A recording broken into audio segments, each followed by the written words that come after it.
All right. This is the Public Works After Dark show. We got Christopher J. Bolt in the house, and we got our new friend, Dan Cohen. So, Christopher, if you don't mind, let's tee up Dan and let everybody know who he is. I have a brief intro, if you don't mind, Dan. So he's an airport and marina manager for the city of Petaluma. Dan grew up on the central coast of California, attended San Jose University, the Spartans, and previously worked for the San Francisco International Airport and as an airfield operations supervisor. He resides with his family in Santa Rosa. You enjoy plane spotting, coding, automotive repair, and volunteering as a sound tech for his church. We're definitely going to get into all that. But first off, Christopher, how have you been? How have things been since we talked? Any new news for us? Anything coming down the pipeline? Oh, everything's been fantastic. Thanks, Joseph. It's just so happy Good. to be here. And I love our topic today. I love airports. I love all things aviation, as you know. And as Dan can tell you, I use metaphors about pilots and flight all the time and our leadership lessons and so forth. So love working with Dan. He's a humble guy, but he's just an awesome airport manager. And I couldn't be more pleased to have him join us today because I think he's got a lot of great insights he can share with us all, and we can learn from him. Nice, nice.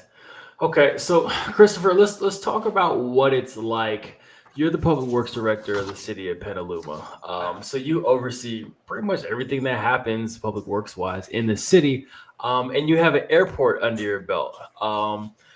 So what what's it like having to deal not having to deal with, but having to manage the city and then plus having an airport along with that? Well, it takes a village to manage a village or a city in this case. Hmm. I really need strong leadership in all elements of our organization, and Dan provides that. And not only is he in charge of our airport, because we're a full service city, mid-size at about 62,000 population. We have a marina as well, and Dan is in charge of the marina. So he's not quite planes, trains, automobiles, but he's planes and boats, and I'll handle the automobiles along with the rest of our group. But yeah, so Dan's an integral part of our leadership team, and we rely on his expertise to handle. He's definitely a subject matter expert and works with our constituents and a lot of tenants who have planes at our airport. So it's a full service facility and keeps him very busy. Gotcha. So Dan, I mean, Christopher said the word tenants. So so that means you're dealing with people. Oh, give us I guess a random Tuesday in the day in the life of Dan in regards to the airport. Absolutely. Thank you so much for this opportunity, Joseph. Really appreciate it and glad to be here.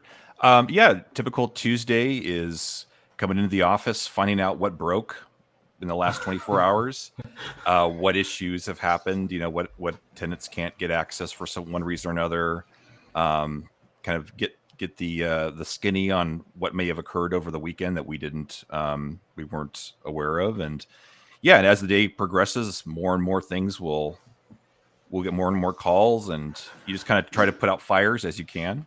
Yeah. So it's Hopefully, you're not putting out fires, right, Dan? That's well, not a good thing. we occasionally will have a fire, but we have a very good fire department, and they're very excited to come out anytime They're they can. excited. So So what I mean, what could not a literal fire, but what could a fire potentially be? You say things break.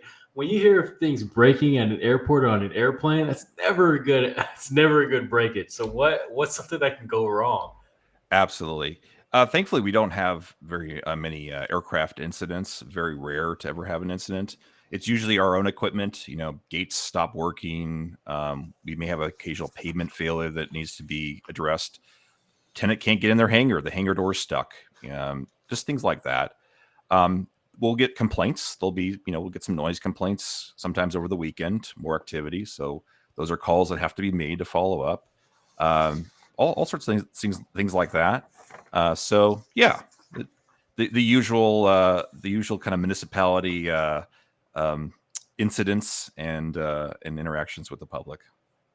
Gotcha. In my dealings with talking to people in public works, I noticed you guys get, it's kind of like fire and police. You guys get the negative calls. There's rarely ever a call where they say, you know, Christopher, you're doing such a great job with the city of Petaluma. I just want to give you a virtual pat on the back and a thank you.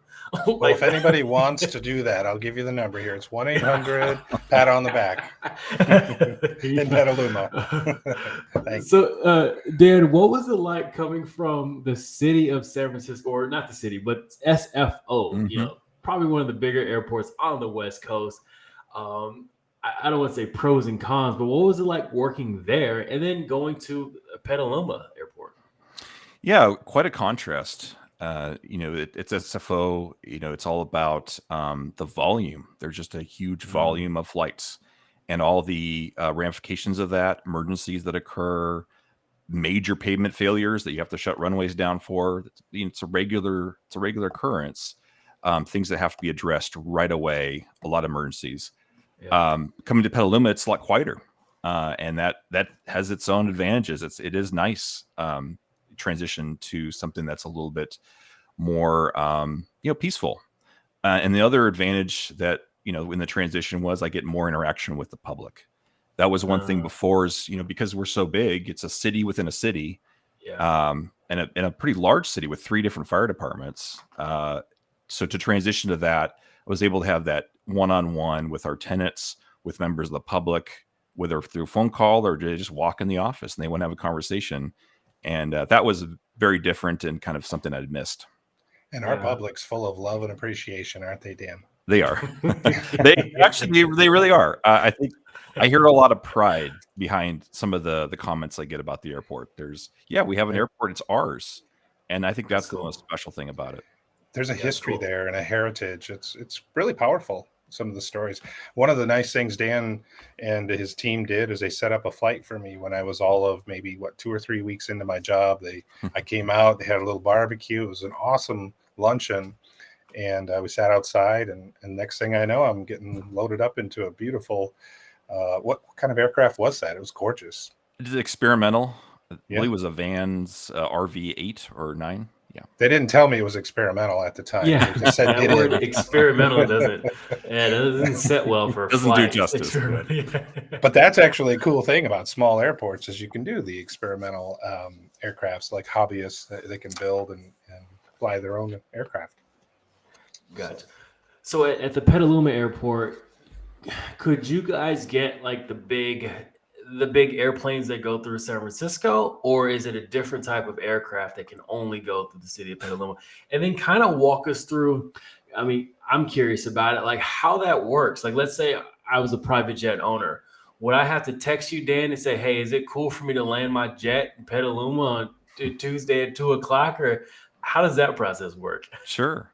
It's very, very, very different. So we have a 3,600 foot runway, that roughly half a mile. Most regional airports that you would go to at a minimum would have about a 5,000 or 6,000 foot runway. Okay. Big airport like San Francisco has a 12,000 foot runway. So most of the aircraft at the larger airports could not get into Petaluma, which as a convenience to the public, that's a disadvantage, obviously. But for noise issues and whatnot, it's actually an advantage to us because we have very, very small aircraft that come into the airport. And thankfully, some of the louder, older jets just can't make it in. It's just not long enough. So that it's a real advantage to us, and it's good for the community that's around the airport. As far as the access, it's a great question about can you just come on in? You absolutely can. It's not something that we can stop. The Petaluma Airport is part of the National Airspace System. So you want to bring your aircraft in, as long as you can get it onto that runway and safely land it. There's nothing we can do to stop that. We try to provide support for that. The airport does provide a fuel concession. We're the only fuel concession on the field because of our size. But as far as getting permission, you don't need permission. Come on in. Okay. Yeah, you don't have to text ahead. No. Maybe you have to radio ahead, but you're coming in, right? Yeah, I remember hearing stories because I used to sell street sweepers to airports. I remember selling. It was interesting. The city of San Francisco Public Works, and then the San Francisco Airport had their own Public Works. So it's like 2 different, completely segmented entities that you would go to talk to about selling a street sweeper. But so there's an airport, I think it was in Sunnyvale or Cupertino. And I remember they were complaining, the residents were complaining because all like the Google and Facebook and all the tech guys were flying in their jets at like 2, 3 a.m. and pissing off all the residents because it was so loud. Yes. And but it was, I guess the airport was owned by one of those companies, a tech startup, or the city, was something like that. And when you talked about noise issues, that made me think of that instance where, I mean, if you have a house right next to an airport, it's unfortunate if they're flying in jets and stuff at all times at night. I'm sure the people of Petaluma are happy that they can't get those big airplanes in. Absolutely. And then the most users of the airport are during daytime hours. There might be some, 10 p.m. probably at the worst, arrivals or departures, but those are pretty rare. For the most part, it's during business hours. That's where we get most of our traffic. And so that's also another advantage to us. We don't have those 3 a.m. flights typically. Occasionally somebody can fly in and fly out, but that's not typical. We have at least 1 or 2 small jets that come in and out regularly, right, Dan? They're Yes. Honda jet engines. Is that what they are? We've got a couple Eclipse jets. It's a very light. It's a light jet, and we've got a couple Citation Mustang aircraft, and then a Citation 4. So we've got a small fleet of jets. They don't operate on a daily basis, but they, some of them do weekly flights. Great. And then you talked about newer jets, right? Not the older, loud ones. Yeah, they're all jets that were built within the last 10 years. You talked about the difference between municipal airports and then regional airports. Yes. You kind of went into the length of the runways, but what is the difference in regards to manpower? You don't have to give me exact numbers, but budgeting, municipal, regional, and just overall size and scope. What's the difference between municipal and regional? So most regional airports would offer a commercial service, a scheduled commercial service, airline service. That comes with a bunch of requirements. The TSA, the Transportation Security Agency, they would have a bunch of requirements for that airport to comply with. And then also the FAA has much more stringent requirements for the airport as well. So certain more inspections, the height of the fence, all those sort of things. So right off the bat, you have to have a lot more manpower and resources to support that airport.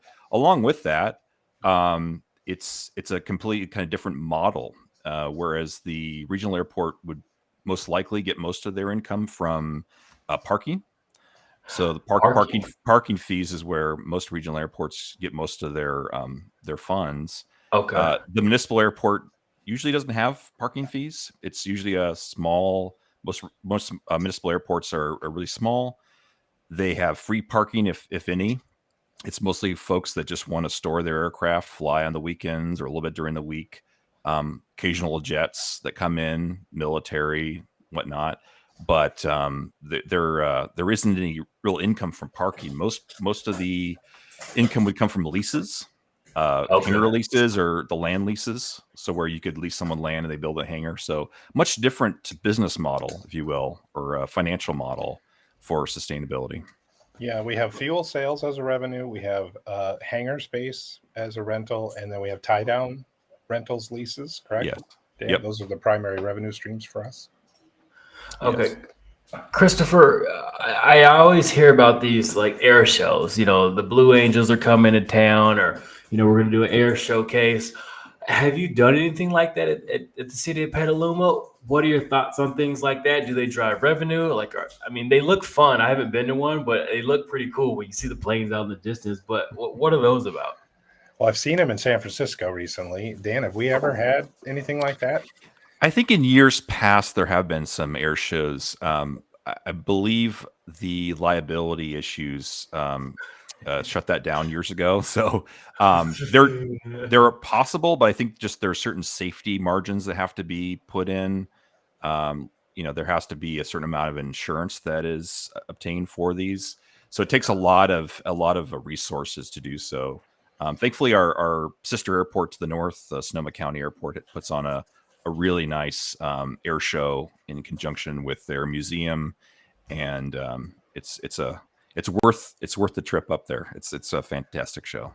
However, once a month, you basically have like a showcase, right? You can invite the public out to see airplanes and so forth at our airport. Yeah, we have an association on the field, the Petaluma Area Pilots Association, and they put on a display day where they just volunteers, tenants come out, bring their aircraft out of their hangars, line them up on the line, let the public take a look at them. Families come cool. out with their children, and it's a neat thing. What's one of the best things about it is it's not the city; it's an organization within the airport that is putting that on. They're staffing it, they're advertising, they're doing everything on their own, and we just support them any way we can.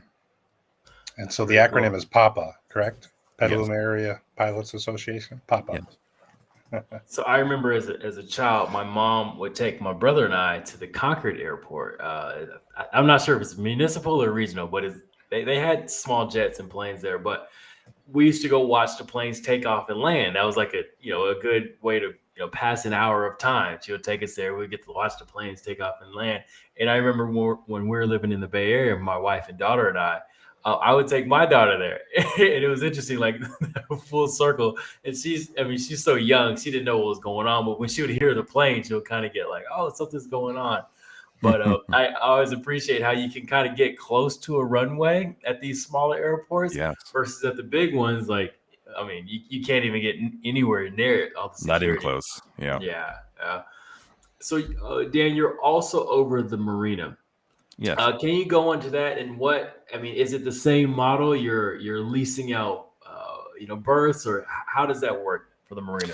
Yeah, from the management of its standpoint, it is very similar. You've got tenants, you've got leases, and you manage those. Make sure that the facility's being inspected, and that you're be able to communicate with the tenants. And very, very similar in that in that kind of model. Very different from overall management, because it's so different, right? The marina is mostly kind of a storage area. It's a very small marina, so it's folks that just want to keep their vessel close and ready for use. Whereas the airport, it tends to be a bit more of an active. People just come out and hang out at the airport, watch aircraft take off, and it's a little bit of a different environment. Takeoffs and landings are a little safer in a marina too, right? A little less worry. Lower stakes. Less insurance you got to carry. Yeah. Next question I had was, Dad, a story. So we need to hear some stories from you. You've seen a lot. You've seen a lot of stuff fly, go in the air, land on the ground. Any stories you have at the top of mind, something that might have went wrong under your watch, what you did to fix it, and then like what lessons you learned from those instances? Well, there's a long history of things that have gone wrong, but probably one of the biggest ones, a little bit of a nail biter, was a while back. Working for another airport, we had this huge construction project, a huge runway repair project, and this had been in the works for 9 months. A lot of careful planning, a lot of meetings, all the stakeholders in these meetings, and at the 11th hour, two of the stakeholders started voicing some concerns, and I'm freaking out because 2 days from now we've got to launch this project, and massive construction project. We're burning $1 million a day on this thing. It's so big, and so last minute trying to figure out what happened, why the stakeholders were in these meetings, why aren't we ready to go, why are they having issues with our haul routes and all these other plans. So that was kind of a lesson in, you can put everybody in the same room, but you're not necessarily communicating, and never make assumptions about what everybody's agreeing to.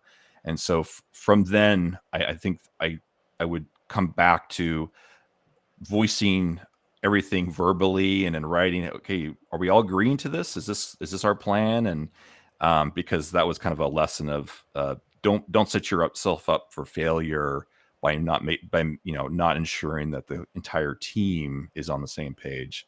So thankfully, we're able to save at the last minute. There was a lot of late night after hours work to rework the plan and to make sure everybody was okay with it, and to beg, borrow, and steal to get that project going. But no, it all worked out in the end. But it was a good learning process, because I'd never been part of something that big before with so many different stakeholders, and so just making sure that there is clarification and clear written agreements on things. Well, I know a guy. He knows something about recycling pavement. Mm. So maybe you could have hit him up, and it would have got your price down a little bit. Speaking of, I mean, so what? How many how many planes do you say land at the city or at your airport a day? And I guess the question I'm trying to get to is, when does that merit you redoing the runways? Like, if it's Mhm. not that much usage, how often do you have to redo them? Yeah, we get somewhere in the order of about 100 to 150 landings per day at the very Wow. most. That would be on a busy weekend. Yeah. And those are not 150 different aircraft. Those are just takeoff and landings. Often the flight clubs or the flight training center will have multiple landings with same Gotcha. aircraft as they do their training. But over time, you will see some degradation of the runway. Thankfully, because the weight is so low on most of these aircraft, they Yeah. don't do a lot of damage to the runway.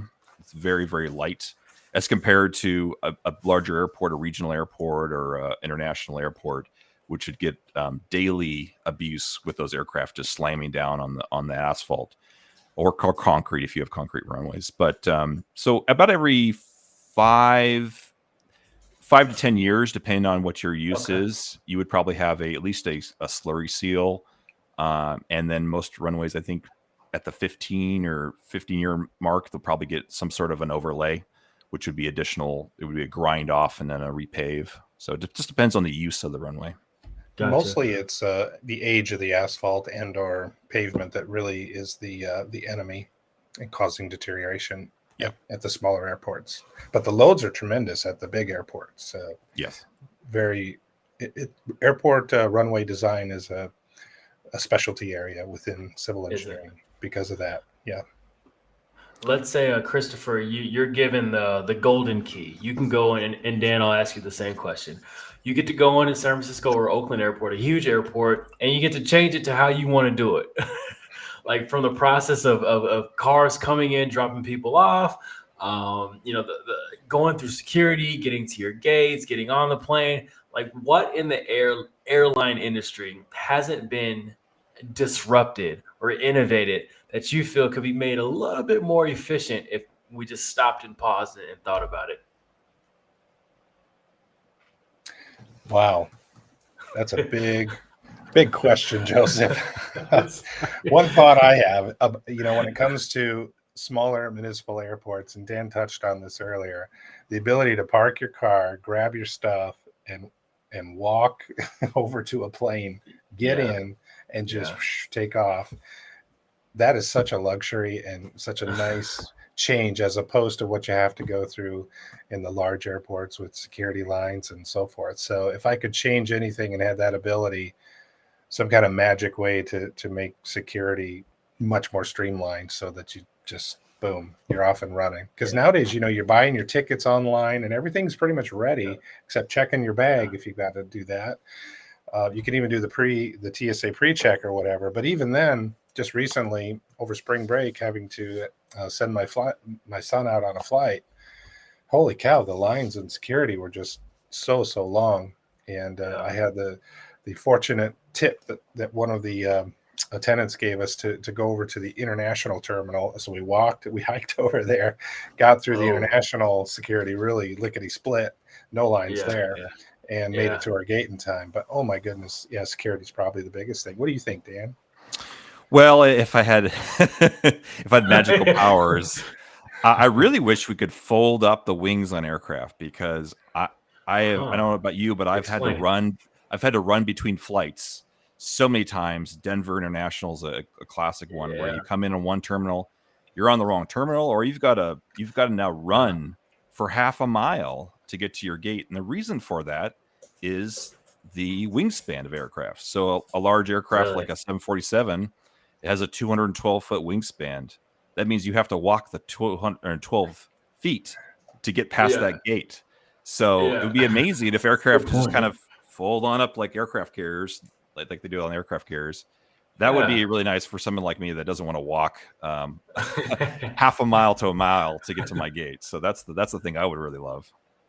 Gotcha. We're not there yet. I do think that I mean, if I were to answer that question, once you get into the airport, you're pretty much good to go, right? It's not like once you get past security, you can kind of move freely about. I think there's a way for us to move that security outside more. Meaning, like let's take Oakland Airport for example. Like once you get past that initial you're on Hagenberger, but that crossroad, there should be a lounge there or somewhere where they check you for guns, knives, and all that stuff, and then you can drive into the airport to where you're not all truncated at that one spot in security at Oakland Airport. I think, or even like in San Francisco, before you get on the tram, like right after you park your car, you should be vetted right there, and then you can move freely about. I think that the earlier we can do the security, the better, or the more efficient. I know there's a lot of intangibles where you might be able to grab something on the way in, and it can get sketchy there. But when you move the barrier to entry back, it makes it a more fun and streamlined process once you get into the location. And then another thing, what I like when I flew to, or actually, this is a question for you, Dan. Why do some airports, when you get off of it could be a 747, 400 or 500 people or 300 people on a plane, you get off and you get onto a bus and then they take you to the terminal, versus the airplane pulls up straight into the, what I'm talking about. Yep. It comes and grabs you, and then you put it on, and then you get into the gate. So why is there a difference there? I like your idea of the early security. It's interesting because some of the European airports actually do the opposite. They put screening at the gate, so you don't actually get screened fully until you get to your gate. So you only have to get screened with a couple hundred people instead of the whole airport, which is kind of interesting. I like that. That's a good point. I don't know how the logistics work because you'd have to run all the screeners back and forth between all the gates. So good luck to those guys. But, but it's really interesting. Those are interesting concepts. But yeah, the what you're talking about is like remote ramp operations, and that is a result of not enough gates, and it's something that we dealt with at SFO at its peak. In 2019, we were getting 57 million passengers a year, and there just wasn't enough gates. And so the leadership at SFO, in conjunction with all the various stakeholders, were able to come up with a remote busing operation, exactly what you experienced, where your aircraft is brought into a remote parking space. The passengers are deplane, they go into the buses, and they're taken over the terminal. And that's really just a lack of gates. There's more demand than there is supply, and that was, and SFO did that as part of this whole ramp delay program, where we didn't want people sitting on aircraft for a long time, because no one wants to get to your destination and sit out there because you can see the terminal. You're here, but you're not here, and you're calling, you're texting your friends, hey, I'm here, but I can't get to the gate. I don't know what's going on. So that's not something we want, because that really disrupts the customer experience. And so SFO came up with a really elaborate setup to try to minimize the time that someone would spend once they landed. So that's what you're experiencing, is a lack of gates. Okay. Christopher, what airport around the world is totally getting it right? Like something, if you could just cookie cut their model and say, we need to do this everywhere in the world. What airport? Maybe you've been there, you heard about it. What do you think is getting it right out there? Let me think about that. I think Petaluma. No, I'm kidding. I really do. I have to be honest. I really do like SFO. the cleanliness, the art. It's very modern. I like the air train. You get from your parking. It's very logistical. I think it's laid out beautifully, very nice. But every airport has its own personality and feel. That's for sure. Yeah. And it seems like every time I land, I marvel, being a civil engineer and all, I marvel at the unique architecture. And Yeah. I do like, I find at SFO, the staff and the way you're treated, from a customer service perspective. I like that very much. In some airports, I've found that it's like you transform through time and you land somewhere else, and the dialect is different and the way you're treated is different. And so that's always a little bit of it as well, So I guess I'm biased, I'm sure, but I like SFO very much. I'm curious to hear what Dan thinks and what you think, Joseph. Well, I have to put a plug in for SFO. And in all honesty, it's one of the best employers I've ever had. Had some of the best programs. Except Petaluma. Except Petaluma, of course. Yeah. Whoa. But they really do things right. There's a lot of challenges, but thankfully there's resources and some of the best people you'll ever find down there. The same kind of people you find at Petaluma, that it's more than a job. It's a calling. There's no really other way to say it. Is this person is an expert in their field. They are the best that there is. And that's everything from the terminal airline management side. That's everything from the biologist that makes sure that the airport is safe and that we're tracking wildlife on the field, to the operations guys that get everything done. It's everybody. And it's that cohesive group. So seeing that firsthand, I'd have to put a plug in for SFO. We did, some of us were able to go over to Munich. Okay. And Munich, we asked for a tour. We were thinking, they'll just give us a couple hours, in the back of a pickup truck or something. And they gave us almost a 3-day tour. It 3 days. Yes, wow. It was like 2.5 days. And they took us out to dinner, and they really were invested in this relationship, and learned a lot, not just about their operations section that we came from, but all the different aspects of the airport. And there was just like a holistic way that they took care of everything. It wasn't just like there's this department over there and that department over there. They really it all kind of worked cohesively. And somehow they were able to, even down to the rampers that do the work, their airport was so clean. I couldn't believe it. How do you get everybody to clean up their trash?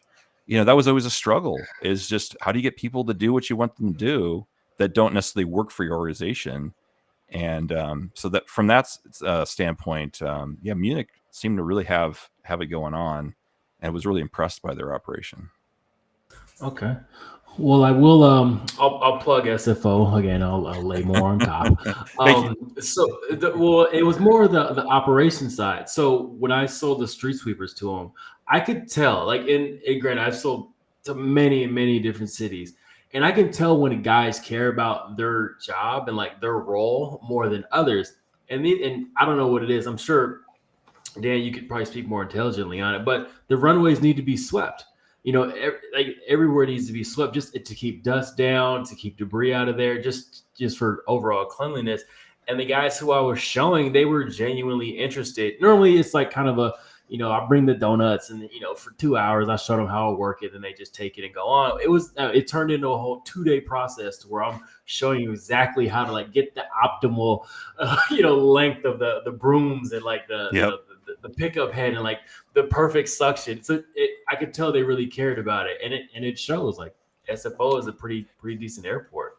It's that kind of culture that really attracted me to the folks at Petaluma, because as I got to know each of these departments, it was just incredible the amount of care and effort that goes into some of the smallest things that you'll never know about as a resident. The extra hours that are put in. I mean, I would even want to know how many hours some of our folks are putting in, because it's way more than 40. Wow. And it's way more than 50. Yeah. And there's just a dedication to that. And I wish the public could see it sometimes, because sure, we know there'll be complaints and things that come up, but I've just never seen a group as dedicated to that, other than probably probably a SFO where you have folks that just have that dedication and are subject experts. They're the best of the best. Yeah. And just to talk about policy and future plans and master planning, and it's pretty apparent very quickly that they're not there for a paycheck. They're there because it's a Mhm. calling. Gotcha. So, what would be, and I don't know if this is a dumb question or not, but what would be the next step for the Petaluma Airport? Is there always an inherent push to become larger, to be more of a commercial airport, like, or is it just fine how it is? Like, Christopher, you can speak on this. Is there like a push to get that airport to be, out of the, from the top 50 to the top 10 or whatever that top 10 gets you? Or what's the next step for the airport? I'm not sensing that. What I'm sensing is to make our, not little's not the right word, our charming and gorgeous airport. Frankly, it's beautiful with the mountains in the Yeah. backdrop and everything. Our town is just so pretty when you fly up, and it's just a marvel. But I think it's making it all it can be, and making it exceptional. I Gotcha. don't think bigger is necessarily better, and I think Petaluma recognizes that. So, would you agree, Dan? It's just keeping our little charm alive and well in perpetuity, basically. Would you agree? Absolutely. I think it's just the small improvements towards Okay. a better product. We know that we can always do better, and we know that the facilities can always have more amenities. They can have more accessibility, and we hear that from the pilot community. We hear that from our tenants. Hey, we'd like to see this. We'd like to see that. And so I think little by little, it's improving the overall tenant experience, and then at some point also improving the visitor experience. We have some older facilities. We don't really have a full functioning terminal building. That's something that may be on the future plan. But yeah, trying to make what we have better, and then also the next step. What is the next thing? And making sure that we are putting in the work and the investment for new technologies as they come out. We don't know what direction electrics are going to go, but we'd like to be ready for it. We want to be on that curve as new technologies and new ways of doing things happen. We want to be a partner in that. Absolutely. Yeah. Innovation is where it's at, I think, in the smaller airports like ourselves. And we want to be So good partners in that endeavor. I was gonna ask that, Dan. Where do you see not flight but aviation going? You talked about instruments. Like, what would be something that you would say is really needs to be implemented or disrupted, or something that's really cool that would help you do your job and then aviation be more efficient? Yeah, I think the probably the biggest area for disruption would be the smaller single engine training size aircraft. Okay. The small Cessnas. A lot of these type aircraft come from the 1970s and 80s. That's where a lot of the fleet was built. They just don't Uh-huh. build them in the numbers that they do used to. There's a lot of reasons for that. A lot have to do revolved around liability and innovation, and the amount of investment it takes to innovate in aviation is Yeah. it's just massive. And so Yeah. it's hard to find companies and partners that are willing to put that investment into something that doesn't necessarily have a good return on investment. So Yeah. that's the biggest challenge, is that a lot of aircraft use old technology. They're still using Yeah. carburetors. I don't. I've never had a carburetor in any of my engines in any of my automobiles, but Yeah. that's Yeah. that's that's a standard, and that's where I think the electrics could be the answer, especially for flight clubs that struggle to keep their fleet of aircraft going because of all the maintenance requirements. Every about 3,000 hours, you have to rebuild an engine.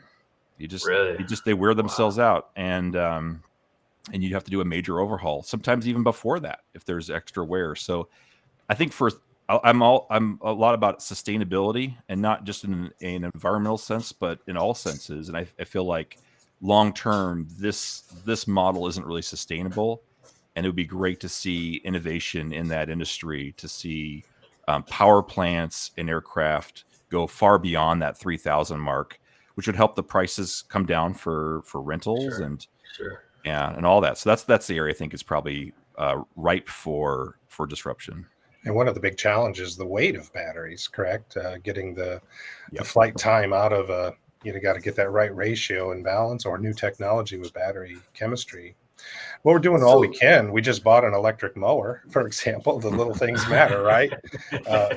So we got a large electric mower, and we've been running that. We're doing all we can to be sustainable. And the city is on an initiative to be carbon neutral by 2030. So it's an extremely ambitious goal, and we've only got 8 years, not even left. We got 7.5 years, so we're chugging along to be carbon neutral.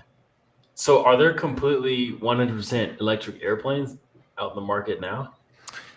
To be honest, I don't know if there's one you can go out and buy right now. Okay. If there are, they are a very small scale. There are some really interesting things coming out of Europe right now. As far as the domestic market, there isn't a whole lot available in that sector yet, but there will be. There's like Christopher mentioned, there are a lot of technical challenges. Batteries are very heavy. Weight's not something you really want in an aircraft. So it's not the silver bullet, but it's a path towards something that could be really interesting, and that's something we'd like to be ready for. And that would take some infrastructure, because if we're going to have electrics, we need chargers. We need access to electricity. It's not something we have set up right now. So as we plan for the future, that's one of the things on our mind is, where is this going, and what are people going to need? What do our tenants need?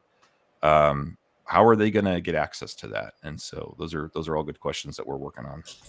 We are fortunate at our Petaluma Airport, Joseph, to have gyrocopters. There's a company there that, I don't know if you want to talk about that, Dan, briefly. Yeah, because we're class G, class golf airspace, that is basically uncontrolled airspace, and we get a whole host of different aircraft, including gyrocopters and ultralights, everything pretty much all the way up to a hang glider.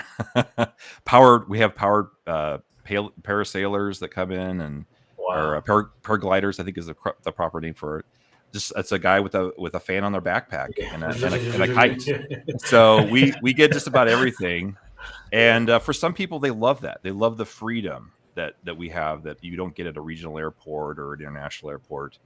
For some people, it's a little scary, because you never know what you're going to get when you go out to taxi out. So yeah, it's fun. It's neat. There's definitely some challenges, and it's, we need to be safe, but there's quite a mix, including gyrocopters. It's a great example of how airports can be an economic engine for a small community like ourselves. Entrepreneurship, a lot of businesses rely on the airports, even if it's emergency parts or even emergency medical services and so forth. I think the airport played a big part of COVID. Did it not, Dan? We had some service there to help support the pandemic effort. Yeah, sometimes it's as simple as a medical aircraft will come in to do a oxygen swap or a gurney swap or get resources. They need a place to land, and it's the most convenient option to them, just to whisk it in, whisk it out, and they're ready to go, and they're off and running. So it's a very flexible operation, and a lot of operators find great value. We have FedEx runs packages southbound out of Petaluma. We take about 50 to 60,000 pounds of packages cargo off the roads, because it's being flown to their hub down there in Oakland airport. So things like that it's just great. We have the capacity. It doesn't adversely affect other operations, and it's just one of those win-wins that we like to see. Yeah. All right, so we're talking plane spotting. Christopher, I watched the movie Dunkirk, and they were on the boat, right? So the old guy or the youngster was like, "Hey, is that a German plane?" And the old guy, he was like, "No, that's a Rolls-Royce engine." I know, and he listed the whole plane. Are you good enough to where you can hear a plane flying overhead and know exactly what kind of plane it is with the motor? I am not that good, no. But the sound, Dan, I can tell you the sound matters, doesn't it? It's the pitch and the whine of the engine noise. Yeah. How about you, Dan? Well, as a nerdy 8-9-year-old, aircraft ID I'm pretty good at, but not the sound of them. I'm not to that level. I know when they're really loud and annoying. I go, man, what is that guy doing with his engine right now? It's really annoying. I know that, but I usually can't tell the difference necessarily between aircraft. Some guys can, and yeah. Now, cars, Gotcha, that's gotcha. another matter, although electric cars See, make it extremely challenging to detect by audio what kind of car that is. see, I could tell you the difference between a '69 SS Camaro motor versus like a '65 Mustang GT. Like I can tell you the difference, like from hearing it. But that's just growing up and being really in tune with that. We've been here for about 45 minutes. Dan, I want to leave this with you. What is an ask of the community that you want to ask in regards to your municipal airport? What you got going on over there? Ask as in something that we need from the community. Yeah, like a request or like Mhm. a PSA or like most of the asks I get in public works like don't flush the flushable wipes. So what's the equivalent to not flushing the wipes for airports? Well, I think just an understanding of you know how an airport operates, and maybe just the noise levels that are to be expected. I think that's something that Mm, we try to educate on. Wherever possible, we do try to encourage pilots to be respectful of the local community, to fly certain patterns that have less impact on the local community. But at the end of the day, it's an airport. Aircraft that are taking off are loud, and there is a certain amount of noise that is to be expected. So that's something that we try to gently communicate to the community, especially when they call in to complain. Is just there is a certain amount of noise that yeah, it is going to generate. We're going to do everything we can to decrease that. Over time, there will be technologies that help with that, and as aircraft get newer and quieter. But overall, there will be some noise, and I wish I could silence it all, but it's just not how things work. Yeah. And although airports are full of fun and games and hobbyists and enthusiasts, it's it's one of those things like in public works. It's a common theme that you don't know you need it until you really need it, or it's not working. So the pandemic example and other emergency needs, you know, airports are so crucial at those moments, and we're just blessed to have federal support for our airport from the FAA for those reasons. When you need an airport, you really need it. Put it that way, and I'm yeah. just thankful to have it. Whenever I see like those doomsday type movies where the aliens are coming or like there's a meteor coming, they always go to airports for like space and they put up the tents. It just seems like you guys got so much space and it's flat, it's wide open, it's got good logistics to and from it. It's just prime for for those types of events. Absolutely. Chris, I guess same question to you is an ask of the community in regards to the Petaluma Airport. I think it's along the veins of what I just mentioned, and despite the nuisance it might seem to be when you have noise and so forth, and that's a story that we in public works can tell better. Is why, and I think we do that well in our community. The value of the airport and what it brings to the community, whether it's economic development, innovation, entrepreneurship, but also emergency medical services. Um, and even transit, like what Dan mentioned, just being able to fly packages takes off extra truck traffic and burden off of the road That's system. true. So that's Yeah, all meaningful stuff that if people knew all that, they would drive by and go, "Yeah, love yeah, my airport." you're right. Rock Yeah. on. So we've got to, as an industry, we've got to really tell the story and really champion the cause here. So. Cool, cool, cool. Well, any final words before we get out of here? Anything you want to say? Any links you want to drop? Anybody you want to shout out? I think I'm good. I just, just to kind of reiterate that, the airport is such a resource to the community, and I think a lot of the community doesn't realize that it doesn't take resources from the community. It does not rely on the general fund. By and large, it does not take any taxpayer money. Um, Ah, the For the Petaluma airport, a great portion of the airport is supported by the airport users, and so we don't pull funds from the general fund and from other programs throughout the city. So in addition to that, the airport helps to fund and staff the city. So we use city resources. We pay our fair share of that through the fund for the services the airport uses. And so it's overall it is such a positive thing, and not something that is taking anything away from the community. Gotcha. And I'll just give a shout out to Dan's team. He's got a great staff that he works with, small but mighty, right? They're not small people for sure, but it's a small size of team. Our airport Joel is mighty. He is quite mighty. The heart of the airport. Yeah. The people that really make it happen, right, Dan? Yes, absolutely. And so we really appreciate them, but also our city leadership, our council and our city manager and all of our leadership at the city are so extremely supportive of the airport. And that even gets into like your commission and your boards, your special boards. Dan has some very spirited meetings with with this leadership to make very important decisions about the airport and how it operates. So extremely passionate people. It's just remarkable how engaged our community is in managing its assets and its infrastructure like this. So there's my shout out all over the place. Thanks, Joseph.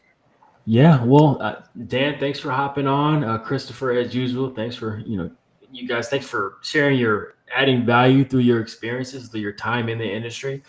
I mean, who would have thought you would have learned about airports or municipal airports today? But we did. I feel like whoever listens to this show got a little bit better and learns a little bit more, and can really send Dan an email or give him a call and say thank you for doing what you do. That pat on the back that you guys really get. I'm sure it's going to be coming your way soon. So thank you. As we close out, Joseph, I have a trivia question for everybody, all of our listeners. The numbers on a runway. I wonder if people know what those numbers mean and why they're unique. So we'll have Dan, our expert, answer that. So maybe you want to describe. It has to do with wind direction and go ahead, Dan. Be very embarrassing if I didn't know that, but he's like, oh. So the numbers are the abbreviated version of the compass heading. So if you have the runway 29, it's 290, so it's 290 degrees. So that kind of tells the pilot what magnetic heading the runway is situated to. So when they show up, like here we got 28, so that would be 280. It's basically west, 270. So that just tells the pilot which direction the runway will be heading. That way they don't get surprised and be completely off when they they try to land for final. And it's always good to have two alternatives, like in that layout there, right? Based on shifting wind patterns. Yeah. I don't think the community would support a second runway, but it's always nice to have when you have one.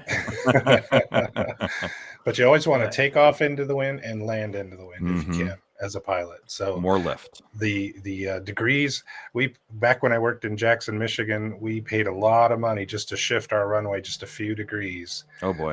And reconstruct it just to get it right. So it's very meaningful that your airport is well aligned with your wind patterns in your area. And I think climate change is going to maybe impact some airports potentially. Really? That'd be an interesting wait and see. That's a cliffhanger to leave our show. Hopefully not here in Petaluma, though. Yeah, so, never. Right. All right. Well, guys, thanks for hopping on. And that is the end of the show. Thanks, Joseph.